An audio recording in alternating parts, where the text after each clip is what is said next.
My sisters are not excited for my wedding, even though I was supportive of theirs. Aw, not fair. Not very fair. I, 37 female, have been with my fiance for 12 years. We've been engaged for 7 of those years and recently decided to finally tie the knot. By the way, this comes from a user. And if you want to submit your own stories, go to the r/OK Storytime subreddit. I'm Dakota. And I'm Savannah. And we're here to give you good advice goofily. But we don't have all the answers. We just know what we'd do. So let us know what you would do down in the comments. And OP says, I'm writing this 2 weeks before my wedding. It was a bit rushed. I got tired of waiting and decided I wanted to do it as soon as possible.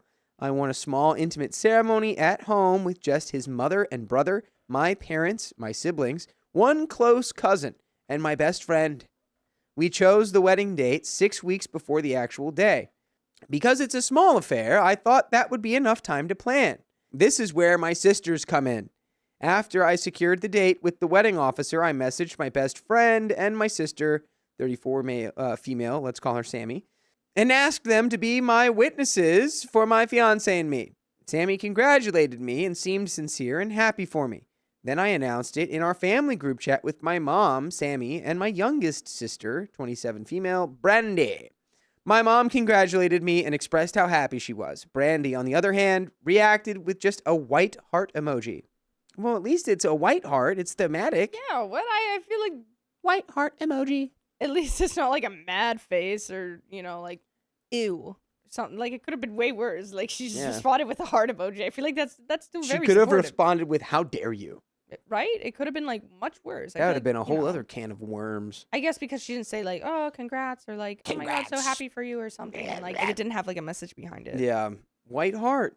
Some background about my relationship. We've been together for 12 years. We got engaged 5 years in and have been engaged for 7 years now. We moved in together shortly after the engagement. Throughout those years, I dealt with a lot of side comments about still not being married, especially since both my sisters are married and I'm the oldest. My mom even once joked that I was on layaway. This definitely contributed to me deciding to just get it done, even though we never needed a piece of paper to validate our relationship. This is the first big thing to happen in my life since the birth of my son 14 years ago. And here's why I'm hurt. When Sammy got engaged, I was over the moon for her. I basically appointed myself her maid of honor because I knew if I didn't step in, she'd still be engaged today. Funny, considering how long I ended up being engaged. I booked her venue. I went dress shopping with her. I handled the food and decor. I helped with everything because I genuinely wanted her day to be special. I planned her bachelorette. My friend and I paid for her themed bachelorette outfits, mine, hers, and the decorations, all out of our pockets. On her wedding day, I made sure everything ran smoothly and even researched wedding games to make the reception fun. Later, when she got pregnant, I planned her baby shower with Brandy. I wasn't working at the time, so I couldn't contribute much financially, but I designed all the games on Canva, decorated the venue, and did everything I could to make it special. For Brandy, I couldn't do much for her wedding because she had a Muslim ceremony and I didn't really know the customs. But for her baby shower, which was 5 years before Sammy's, I was working then and helped the same way with planning, decorations, and games. Sammy and I even split the cost of her gender reveal cake and decor. I have always shown up for my sisters and made sure their big moments were celebrated. I never did any of this because I expected anything in return. I'm not listing these things to say they owe me. I just want to explain that I genuinely put in effort to make their important days special. Now, here we are. It's 2 weeks before my wedding, 4 weeks since I told them, and not one of them is called to discuss details, asked if I have a dress or if I need help. I've been planning everything on my own. My friend is helping me, but mostly it's just me. Even my mother hasn't asked if I need anything. It really hurts because it feels like they don't care. My coworkers are more excited than my own family. My manager literally sings, I'm going to the chapel and I'm gonna get married every day. That's not how it goes. How does it go? Going to the chapel and I'm gonna get married. That's how it goes. She even planned a bridal shower for me next week. It honestly feels like the only thing my family is going to do is show up. So I don't know. Am I expecting too much from them? I only gave them 6 weeks to work with. And there is an update. Yeah, that song's gonna be in my head. Thanks. I think I should clear up a few things from my original post because I left out a lot of information while trying to keep it short. When I said I appointed myself as my sister's maid of honor, it's because we're genuinely very close. My sister doesn't really have friends outside of family. My best friend is the closest thing she has to a non-relative friend. So there weren't any bridesmaids simply because she didn't have anyone to ask. She made all the decisions for her wedding. All I ever tried to do was make sure she knew I was there to support her. She chose the venue. I was just the one who booked it because I had access to a phone at work. For all the events I helped plan, it was never about being controlling or taking over. That couldn't be farther from the truth. My sisters are not shy at all. If they didn't like something, they would have told me immediately. We're very close. We video call every weekend, and they've always spoken up when something has bothered them. As for my long engagement, it wasn't because I wanted a big wedding. Honestly, I wanted a court wedding and a small celebration after. But in South Africa, it isn't as easy as you'd think. We were sent away multiple times because Home Affairs was fully booked or the queues were too long. Add the vid and periods of unemployment on both sides, and life kept getting in the way. My cousin recently got married at home by a marriage officer, and I didn't even know that was an option. She gave me the contact, and the only available date he had was the one I chose. Now, why I'm upset? I was never expecting a big celebration or for anyone to throw me anything extravagant. My family knows I'm not that kind of person. What hurts is the lack of interest. We're extremely close, so I truly thought they would want to share in the excitement, even for something as small and overdue as this. I thought they'd want to know what I'm planning, what I'm wearing, or even just what time they should show up. I didn't want a bridal shower because I know it's short notice. I just didn't expect to be planning my wedding alone. And it's not like the festive season is a huge deal for us. We just have a simple lunch. My other sister is Muslim, so the Christmas rush doesn't really affect her anyway. A lot of people have said I'm the a-hole and my expectations are too high. But is it really too much to expect a check-in? Yeah, that's. I don't think your expectations are too high that you just want them to be like enthusiastic and happy for you. I think that, I don't know, when it comes to like sisters and stuff, especially if you're like the older one, I feel like you do kind of get tossed to the side. I'm not the older one, but she's seen it happen. But I have. I feel like it's, especially like depending on who you are as a person. My older sister is very type A, like likes things to be done this way and gets very upset if things are not done in the way that she wants and and things have to be, like this time, that time, whatever. Like everything's planned. So like if something doesn't go as planned, it's like the end of the freaking world. So I would understand if like they didn't want to get involved because of that maybe, but I don't know. I would have to get like more information, I guess. So is it really too much to expect a check-in, a how's it going, or a what are you wearing, or even just a call to ask me what time things start? Maybe I am the a-hole for expecting the same level of interest I gave them, but no one can say I wasn't genuinely happy for my sisters. I'm just not sure they feel the same way for me. I think I should have changed my title. Instead of upset, I should have said disappointed. And there's a second update. Yeah, I think, honestly, where all this is coming from is OP just wants her sisters to be like, yay! Oh my God, do you have a dress? What's the dates? Are you going to do this? Are you going to do that? This is such big sister energy, too. It's like, well, I did everything for your guys' stuff. I did this and I did that. So, like, why is no one doing it for me? Type of thing. I don't think she's saying it in that way. I don't even think she's like that. No, she's more like, I did that thing and I did so many other things. Why does anybody want to do them for me? Yeah, I think she's being more like that as well. I don't think. And it's like you're 0 to 106 weeks. There's no time. Yeah. And I feel like she could 0 to 106 weeks during the holidays. That's true. People don't have time for that. And if she wants help, you could just ask for it. Be like, hey guys, I need help for this. Like, what do you think? Or something. Or like, hey, let's have a sister day and can we talk about my wedding? And then if they say no, then you can be a little more disappointed. You know? I feel like you're kind of just like hoping that they reach out, but like they're not, and then you're getting mad. So let's get into the second update. Posted in the comments and was downvoted. This will be my last update.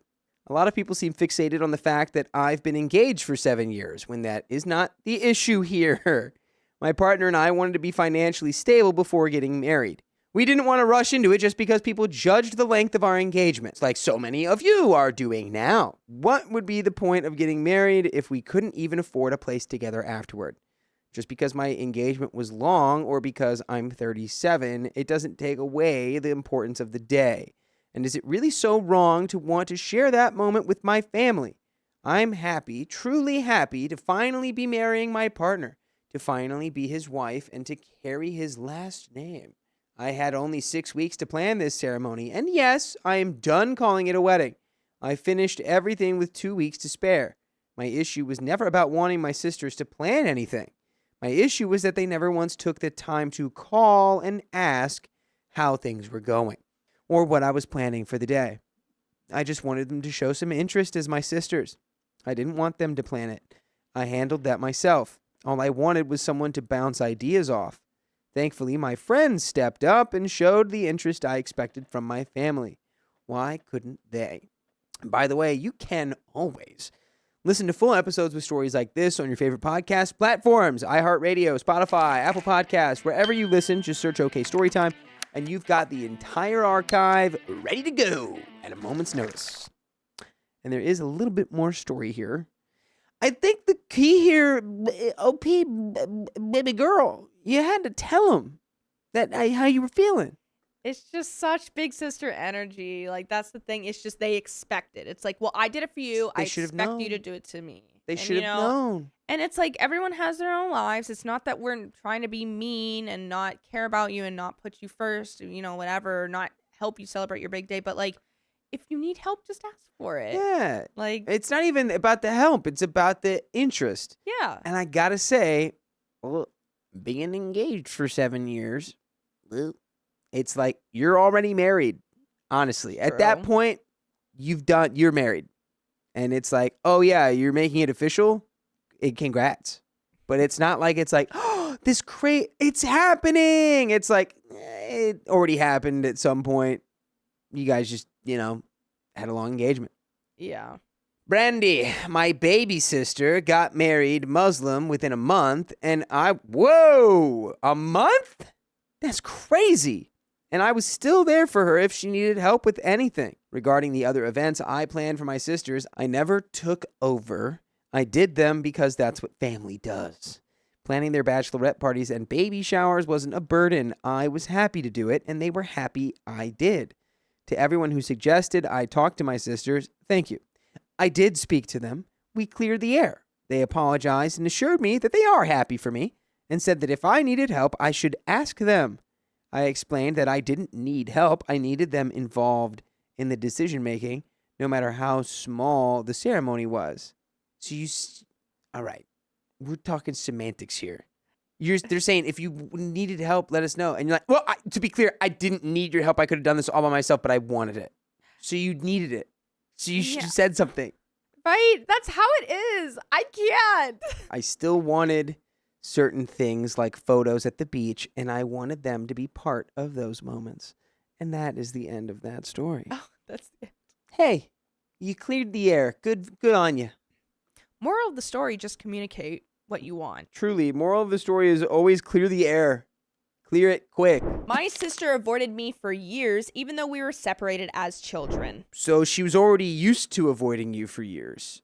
I was born in England with 2 older siblings, a brother who is 2 years older than me and a sister who is 6 years older. We share the same mother but different fathers. My parents' relationship was dysfunctional at best. Both of them have their own horrible events in their upbringing that have made them who they are, for better or worse. By the way, this comes from Dante's Cheese, and if you want to submit your own stories, go to the r/OK Storytime subreddit. I am Savannah. I'm Dakota. And we're here to give you good advice goofily, but obviously we don't have all the answers, and we would love to know what you would do in the comments, and we're going to tell you what we would do right now. Sorry, I'm just plugging my nose because Dante's Cheese is so stinky. As OP says. When I was 3 months old, my father and mother abruptly split up, and he placed me on a flight to his home country while my mother was at work, cutting contact completely. Ooh, that sounds illegal. Wow, yeah. There's a long, uncomfortable history with this. that I have yet to find answers for because both sides won't give me the complete honest account of what transpired. He took me away and cut the phone wire in the house so my sister, 6, couldn't tell my mother what had happened until she arrived home. But then it was too late. Fast forward a few months, my mother pursued a case against my father in court for kidnapping, but he surprisingly won. Dang. What? Well, that's crazy because he did that. Yeah. He literally did that to you. And he got away with it. That's okay. Sure. I grew up an only child effectively. My dad had another daughter prior to me, but she was very distant and grew up with her mother. I was raised knowing I had a brother and sister and had photos of them from that brief period we were together. My father, to his credit, never told me bad stories about my mother growing up. He always maintained that they both did things wrong and always hoped I would have a relationship with her and my siblings. When I was 9, I created a Facebook account and through sheer force of will, found her account and finally reconnected with my mother. She had married another man, had another daughter, and moved halfway across the world. She tried to organize trips for me to visit, but my father had his concerns and declined. She was able to come visit me when I was 11. His concerns were that she was going to kidnap you back. Yeah, right? She was able to come visit me when I was 11 when I had my confirmation. She was here for 2 weeks or so and had to cut her trip short because of my sister getting attacked by a dog. Oh, no. So many things are happening. Oh, man. My father doesn't believe that happened and holds resentment still for her leaving early. Okay. Yo, your dad sounds like he kind of sucks. Yeah. Fast forward a year, we had to drop my sister off to the airport as she was doing charity work near Chernobyl. What? Awesome. Who did we run into at the airport but my mother? She came over to see friends in the capital but never mentioned it to me or my dad. My dad was disgusted, naturally, as one would have hoped she would have wanted to come see me after all these years.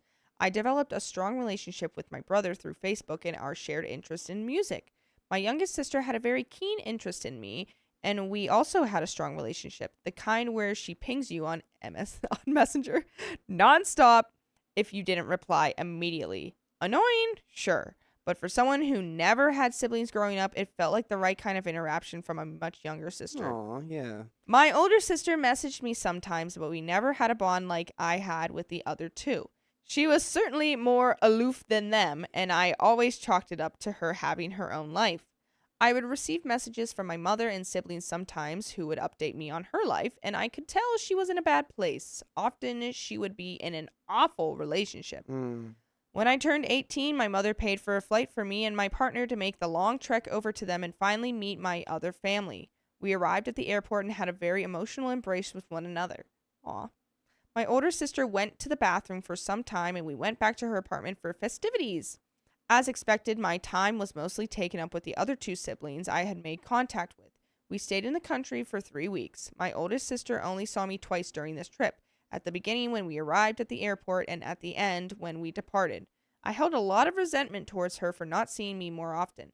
My mother had family nights planned where we all went out to dinner, but she never showed up, nor did she message me during my stay. I felt like a pariah and knew that no matter how hard I tried to piece things together, they would never be as they once were. I would always be the brother who was lost. Years go by.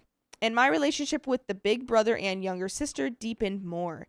He moves to England, as does my older sister, and I visit him and he visits me. I try visiting her, but she cancels at the last minute. My older sister and I only have surface level conversations. Happy birthday, miss you, hope you're doing well. Nothing develops past this stage. She gets engaged and has a baby boy. Despite the distance, I'm so proud of her and how well she's doing in life. Unfortunately, things go sour and she moves away with her son back halfway across the world due to her father's unpleasant behavior towards her. She and I didn't speak much for a long time after that. Messages were rare, a few check-ins here and there, always warm but never deep. I figured that was just how things would stay. Life moved on, she raised her son and built her world around him. We existed on opposite sides of the planet, quietly aware of each other, but never really together. Then, earlier this year, everything changed. My mother got engaged to another man and invited all of us to the wedding. It was the first time in over a decade that we'd all be in the same place. I wasn't sure what to expect. Part of me was excited, part of me braced for another cold shoulder. When I finally saw my sister again, there was something different. We didn't talk, not much at first, just exchanged polite smiles and hugs, watched the ceremony, had a few drinks. But later that night, my siblings and I were outside drinking together quietly. My sister addressed the elephant in the room and said, as the older sibling, she has a responsibility to talk to me about things. We quietly go away from the crowd and start talking, really talking, for the first time in our lives. She began by telling me that not a day went by that she didn't miss me. The day I left is a very vivid memory that's haunted her throughout her life. She was terrified of my dad. He's an intimidating person, admittedly, and by her account, everything a woman wants in a man. Tall, dark, and handsome. That's true. I physically resemble my dad, and seeing me that day at the airport brought out unresolved trauma that she didn't realize was buried deep down, and it festered. She feared for my safety constantly, worried that something might happen to me as a child. Her trip to the bathroom was in actuality a panic attack brought on by the sight of me. Aw. She told me for much of my trip that she laid awake at night, crying herself to sleep, unable to bring herself to see me, and all the pain that came from that night long ago that was awakened by my presence. She apologized constantly, saying she was a sucky sister and wants to make things better this time around. Having a child forced her to look back on her life and the pain she's carried, and it's made her look at things differently. She also has been diagnosed with BPD and bipolar disorder, so this would track with her behavior previously. When it came for me to speak, I tried to be stoic and said that I couldn't mourn a life I never had. Foolish, I know, and so terribly wrong. I told her that I know there's a universe out there where we got to grow up together, and it breaks my heart that this isn't it. I mean, am I going to cry or what? Even now, typing that has sent me into a fit of tears I couldn't cry that night. Oh. We met once more before I had to leave and embraced tightly. She reiterated everything she said that night, that she loves me and that she's sorry for the distance between us. I froze. I could barely get out anything more than thanks for the talk and I love you. The day I left was awful. I never had this strong attachment to this other side of my family, and only now do I realize that as a child I buried my strong sense of yearning towards them, and only now it's starting to come up.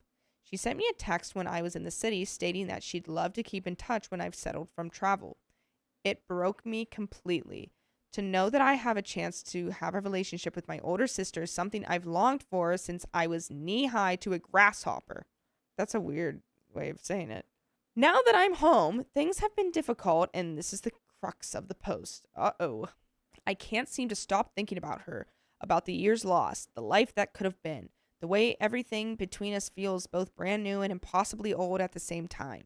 We've spoken often and cried over text, explaining things in a way that's more comfortable, perhaps, and every message from her means more to me than I can explain.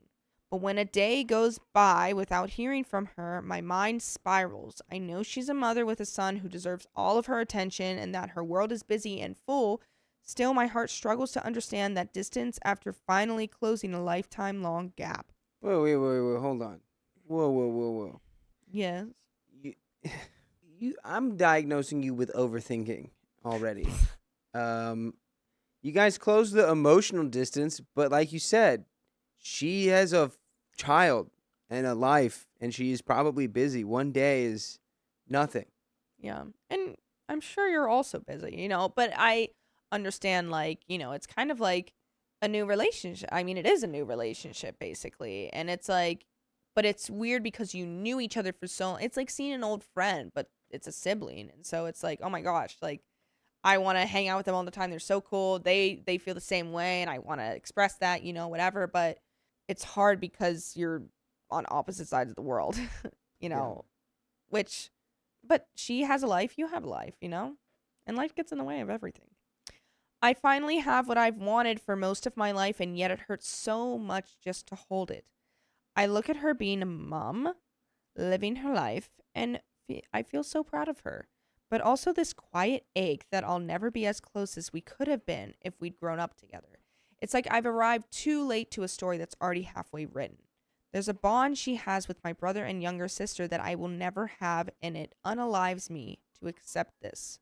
I'm mourning the time we lost, the annoying sibling rivalry, The ways we would grind each other's gears, the funny things she would say when she comes home from school, how we could have sat in the sitting room or backyard for hours and not say a thing.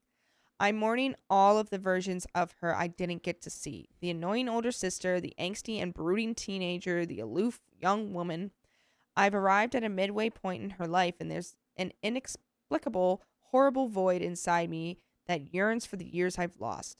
I'm holding on to the little similarities that we have, everything that I can to cope with this feeling of being so distant.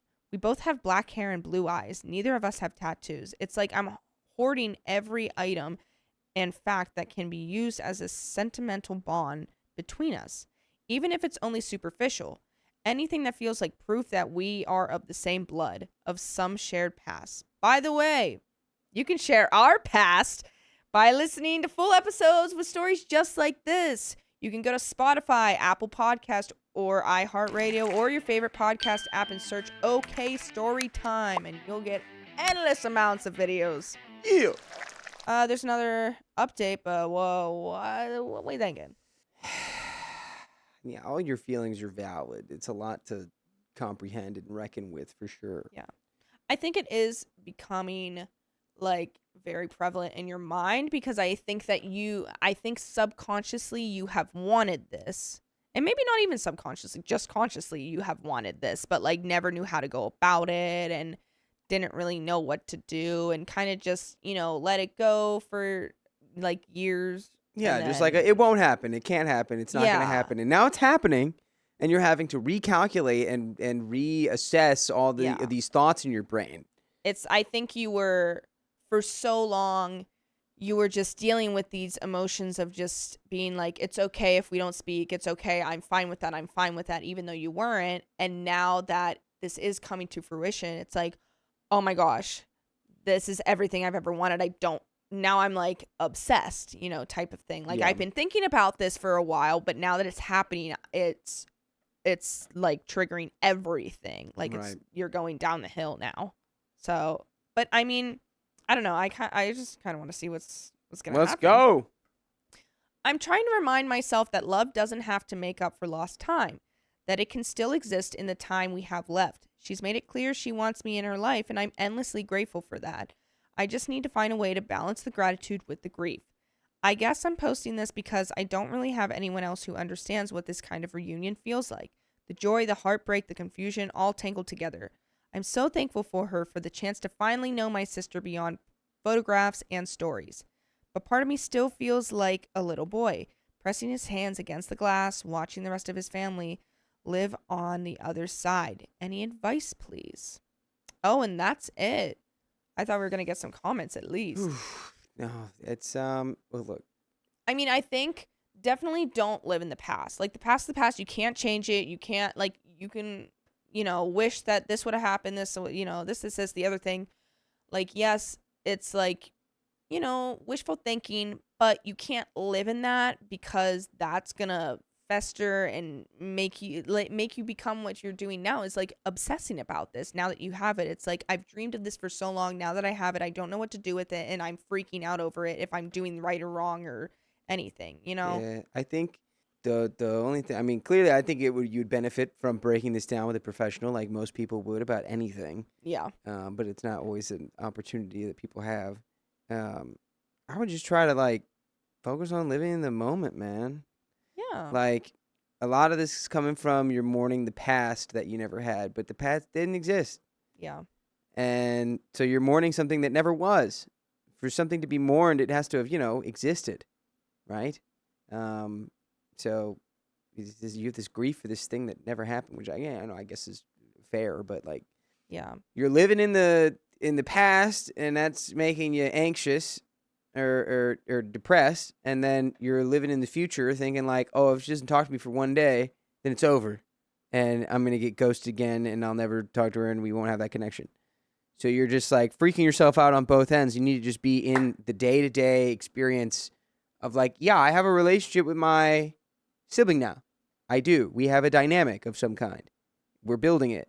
It's okay to, have these rough thoughts about missing out, but like, don't let that get in the way of actually experiencing it now. Yeah. I think. I agree.